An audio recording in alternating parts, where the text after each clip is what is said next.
Hi everybody, in this video we're going to be talking about something called the leading coefficient test. It's our first tool for helping us to understand what the graph of a polynomial looks like. So we'll start out just by looking at a bunch of graphs. So I've listed 1, 2, 3, 4, 5, 6, 7, 8 polynomial functions. They're really simple ones. They each only have one term. So the first one you already know, f of x equals x cubed. X cubed. It's one of our parent functions. And something to notice about this, I think we noted it in the last video, but as x goes toward negative infinity, as it goes to the left, the graph of the function drops down. Because as we plug in negative numbers, x cubed is going to get more and more negative. As we plug in bigger positive numbers, x cubed is going to get more and more positive. So as we go to the right, it rises upward. Now let's see if this is true for a single term polynomial function with a much, much bigger degree. So let's look at 2 times x to the 101. Check out the graph of that. Yeah, so we still have this behavior where as we go to the left, it's dropping down quickly. As we go to the right, it's rising up. And maybe if we pick a different window, like -5 to 5, and then our y from -100 to 100, this might give us a better sense of the shape of the graph. Maybe not. How about it? Well, we can still tell its end behavior. Its left behavior is that it's dropping down to the left, and the right behavior is that it's rising up to the right. So as we move leftwards, it drops. As we move rightwards, it rises. Now, you'd expect a similar thing to happen in this function maybe. So if I put in negative x instead of to the 101, let's put to the 297. Check that out. And we get a similar looking graph, except as we go left, it rises. And as we go right, it falls. So why is that happening? It's because of this minus sign in front. When we plug in a negative number to an odd degree exponent, it's going to still be negative, but if I put a negative in front, it becomes positive. So as I plug in bigger and bigger negative numbers, this number is getting more and more positive. As I plug in bigger and bigger positive numbers, because of the minus sign in front, the output is getting more and more negative. So it's dropping to the right. And similarly, if we just go back to our basic parent function but put a minus sign in front, that's what we'd see. Oops, back to normal zoom here. So -1 cubed is -1 with a minus sign in front is +1. -2 cubed is -8, put a minus sign in front, that's +8. So as we go left, it's rising. As we go right, it's falling. And that's because of these odd exponents. Okay, so let's do another example actually with an odd exponent. What if we add some junk onto this?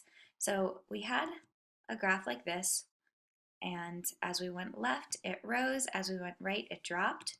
So if we add some other terms, plus maybe 3x squared minus 2x plus 1, our graph gets a little bit more confusing. It has this new bump here.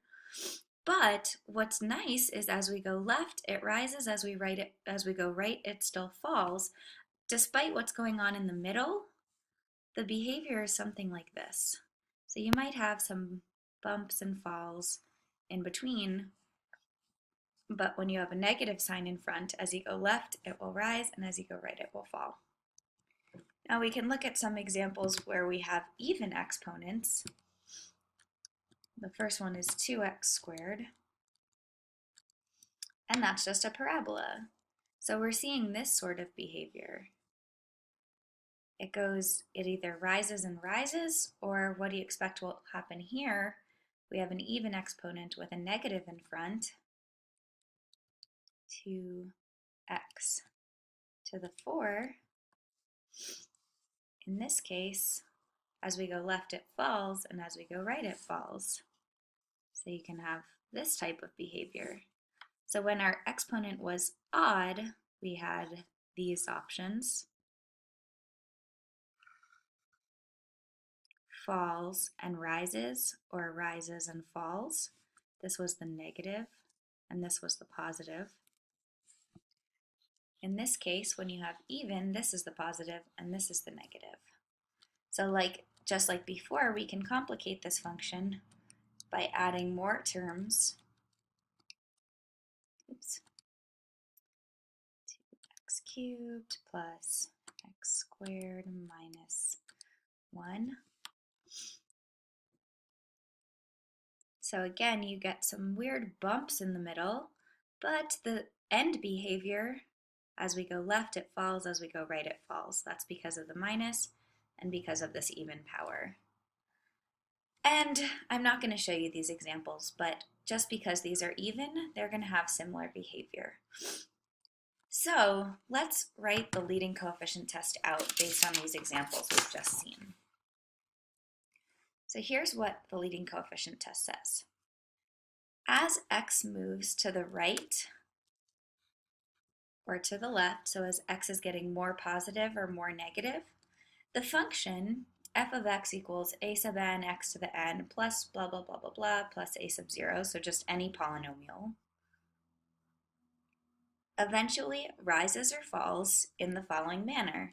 So if n is odd, the degree is odd, then we have one of these two cases. So if n is odd and a sub n is greater than 0, it's positive, then the graph rises to the right and falls to the left. So it looks like this. So anything can happen in the middle, but to the left it falls, to the right it rises. So it looks like x cubed. That's your model example. If a sub n is less than 0, it's going to look like negative x cubed. So it falls right and rises left. So you get something more like this, stuff in the middle, and then it falls. So now, in the other case, when n is even, your model here should be x squared or negative x squared.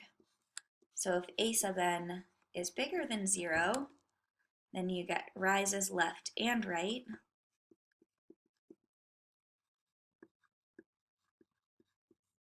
So something like this. If a sub n is less than 0, then it falls left and right.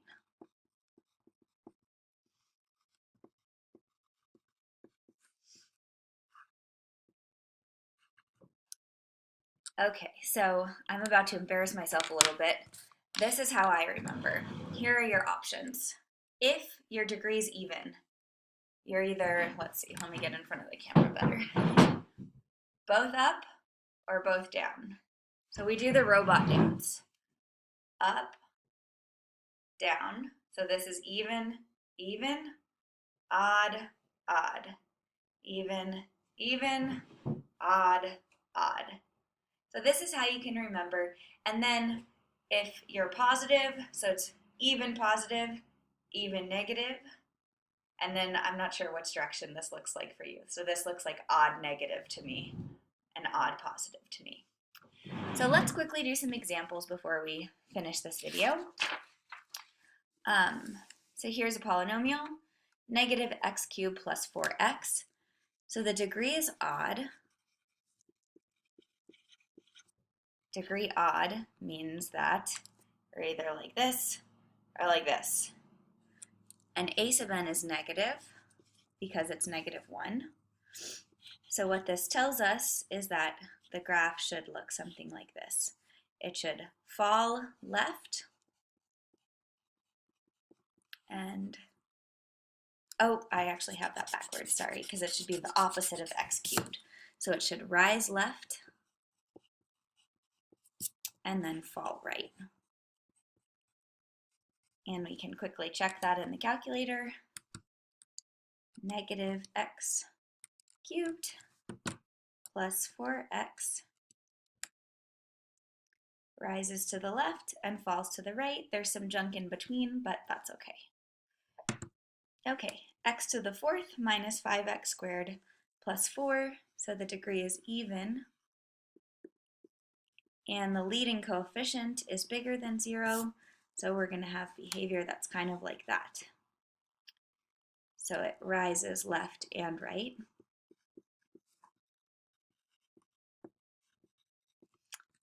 Check the graph. X to the 4 minus 5x squared plus 4, and rises to the left and rises to the right. Finally, one more. Odd degree, positive leading coefficient, so it's going to rise right and fall left because it looks like the x cubed function. So something like that, and we'll graph it. X to the 5 minus x. And there you go. So the leading coefficient test is really, really useful for determining this end behavior, whether it's going to rise right or fall right, rise left or fall left. And finding zeros is what we're going to be doing in the next couple videos. That's going to tell us what happens in between. So let's go back to this last example. 5x squared plus 4. So we already knew that this was going to rise left and rise right.